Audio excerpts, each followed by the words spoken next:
Good morning, students. I hope you are all well. My name is Rosalia Malundilange, and I'll take you through quantitative method, which is a certificate level, which is always done in the second semester at IOM. My contact detail is on the screen.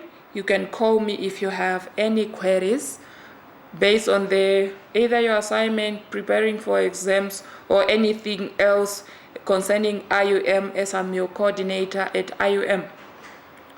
We quickly look at fractions. How do we solve fractions? When it comes to addition of fractions, there is a rule that the denominators have to be the same. In my previous presentations, I always say it, but when I marked the recent assignment submitted in January, the same mistakes were being committed, okay? The denominators has to be the same. How do you make the denominators of two fractions become the same? Is by multiplying the first fraction with the denominator of the second one, and then the second one with the denominator of the first one. What am I saying here? Multiply everything here by 3, and this 3 is from there, which is this one. And then multiply everything here by 7. Where did the 7 come from? Is from there. Now when you are interchanging it like that, you will see that your denominators will be the same. But whatever you are doing to the denominator, also do it to the numerator. Okay, 7 multiplied by 2 will give you 14, 7 multiplied by 3 will give you 21, 3 multiplied by 3 is 9, 3 multiplied by 7 is 21. Now we add the numerator, the denominator remains the same. Then 14 plus 9, that will give us what? 14 plus 9 will give us 23. Okay, then our answer is 23 over 21. Then we move on to subtraction. The rule is the same. The denominators have to be the same. Okay? So we have to multiply the first fraction with 5. We multiply 6 by 5 will give us 30. 11 by 5, 55. 11 by 7, 77. And then 11 by 5, 55. Then 30 minus 77 will give us minus 47 over 55. Simplify if you can. If you cannot, leave it like that. Okay, then we move on to multiplication of fractions. Multiplication is very simple. Multiply the numerator with the numerator, denominator with the denominator. 5 by 4 is 20. 3 by 7 is what? Is 21. So your answer is 20 over 27. Then we move on to division of fractions. Division of fractions, 21 over 9. Now here we have to reciprocate this right hand fraction. Then the sign will change to multiplication. Then we know what to do in multiplication. You multiply numerator with numerator, denominator with denominator. This will give us 99 over what? 13 multiplied by 12 will give us 156. Okay. No, it's 13 by 21, which is 2273. And that is how you add fractions. You multiply fractions, okay? Now, when you are given a series of fractions, an expression, you are multiplying and dividing. You have multiplication and division in the same expression. What do you deal with first? You have to follow bad maths. First, you are going to do division. Because there's no bracket, there's no exponent, you have to do division. Now with division, as I told you just now, you have to reciprocate the right hand side. The top number becomes the bottom becomes the top, and then the division sign changes to multiplication. So I'm putting it in the red bracket there just to show that this is what I'm dealing with at the moment, and our answer for that will be 21 over 4.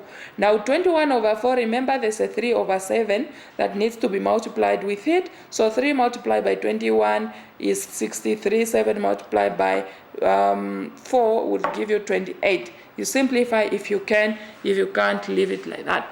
Then we move on to another example. Do we have brackets? Yes. So you have to start with a bracket. Solve it, then you get 30 over 16. Then what is next? You have addition and subtraction. Which one comes first? Addition comes before subtraction. Remember, multiply the first fraction with the denominator of the second one and multiply the second fraction with the denominator of the first one. So for the first fraction, 3 over 2 has to be multiplied by 5. 3 multiplied by 5 is 15. 2 multiplied by 5 is 10. Then the second fraction have to be multiplied with the denominator of the first fraction, which is denominator is 2. Then 2 multiplied by 4 is 8. 2 multiplied by 5 is 10. You add it together, you get 23 over 10. Then you have to subtract 30 over 16 that you got from the bracket, and the denominator still has to be the same. Multiply 23 over 10 with 16, and then multiply 30 over 16 with 10, and then your answer will be 68 over 160, simplified to 17 over 40. Let's quickly look at ratios. A ratio says how much one thing is compared to another thing, isn't it? We know all that, and we either represent our ratios with the 2 dots, or we use the word 2, or if we put it as a fraction, that is still a ratio. We are still comparing one number to the other. For example, you are told that there are 600 pupils in a school. The ratio of boys to girls is 3 to 5. How many girls and how many boys are there? Okay, so the first thing you do is you add the ratio. 3 plus 5 gives you 8. Now to get the ratio of boys, this is for boys and this is for girls, isn't it? Okay, now for boys, it will be 3 out of 8 multiplied by 600. This will be the number of boys. 3 divided by 8 multiplied by 600 gives us 225. Then for girls, we'll have 5 over 8 multiplied by 600, and that will give us what? That will give us 375. So there's 225 boys and 375 girls in that school. Then the other example is a box has a ratio of pens to pencil of 5 to 3. How many pencils are there if there's 15 pencils in a box? This was part of the assignment, but most of you, if not all of you, got it wrong. First thing, add the ratio. 5 plus 3 equals to 8. It says the ratio is pen to pencil. So the 5 is for the pen, and then the 3 is for the pencils. Okay? So they want how many pencils are there. So it's 3 out of 8 multiplied by what? Multiplied by 15.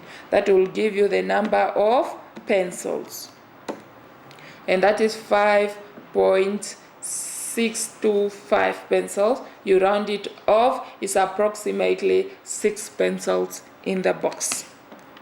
Okay, that is it on ratios. We'll quickly move on to proportion. Proportion says that 2 ratios of fractions are equal. Okay, we have direct proportion and we have indirect proportion, that is also known as inverse proportion. Okay, indirect is also known as inverse proportion. In direct proportion, as one amount increases, the other amount increases at the same rate. But in indirect proportion, as one amount increases, the other amount decreases. They go in the opposite direction. Let's look at the 2 examples on the screen. If 4 meters of a cloth costs $20, what will 10 meters of the same cloth cost? Now you have to ask yourself, is this a direct or an indirect proportion? The more cloth you have, the more you will have to pay. So they are all increasing, isn't it? So that is direct proportion. So what you do is you say 4 is equals to $20. So 10 is equals to what is unknown. So you multiply those, you get 10 multiplied by 2, you get 200. 10 multiplied by 20, you get 200. 4 multiplied by x, you get 4x. Then you divide by 4. You divide by 4 because you want x to be on its own. You divide it by 4. Then you see that 10 meter cloth will cost you $50. We go to the other one. If a runner takes 56 minutes to run 8 kilometers, how long will it take to finish a 20-kilometer race? Which means the kilometers has increased. What will happen to the time taken? Okay? You have to ask yourself that. The time taken will also increase. A runner takes 56 minutes to run 8 kilometers. Okay? How long will it take to finish a 20-kilometer race?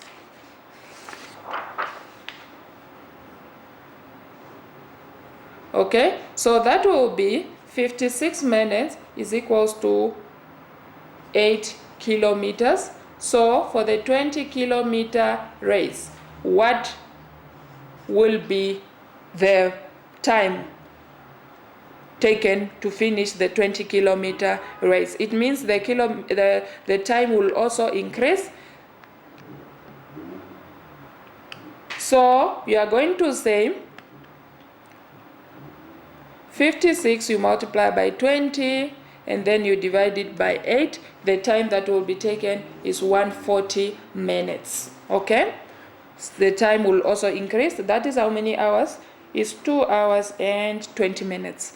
But let's say, so there's no question on indirect. Let's say for an indirect, let's think of an example. Okay, if four builders can build a 3-bedroom house in, let's say, 15 days, how many days will it take 10 builders to finish the same house? Because now the builders are more, the time that will be taken is less. So they are going in the different direction. One is increasing, but the other one is decreasing. So this is an indirect example. So how do you solve it? We say 4 multiplied by 15 and then 10 multiplied by x.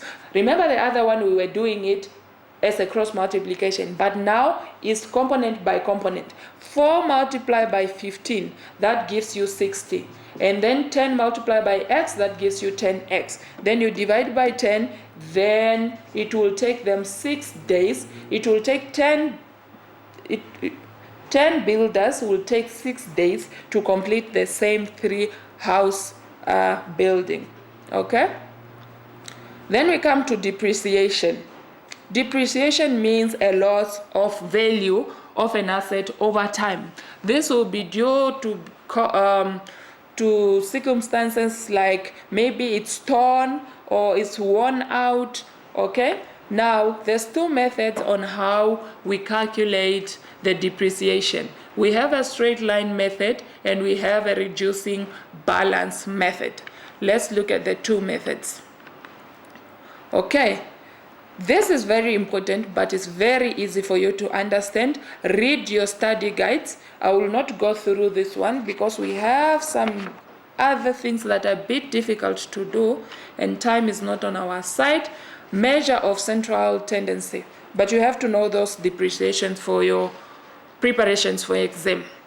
We need to know how to calculate measures of central tendency and dispersion.